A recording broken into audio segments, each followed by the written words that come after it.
இந்த இரைச்சல், இந்த முழக்கம் எதற்காக ஏற்படுத்தப்பட்டது?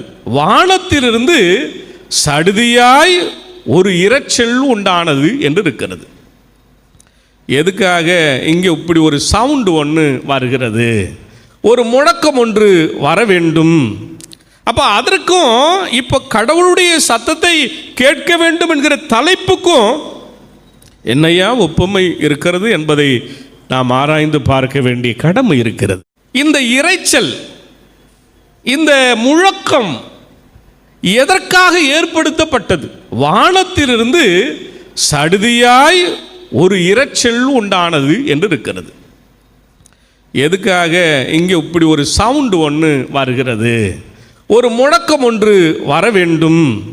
அப்போ அதற்கும் இப்போ கடவுளுடைய சத்தத்தை கேட்க வேண்டும் என்கிற தலைப்புக்கும் என்னையா ஒப்புமை இருக்கிறது என்பதை நாம் ஆராய்ந்து பார்க்க வேண்டிய கடமை இருக்கிறது.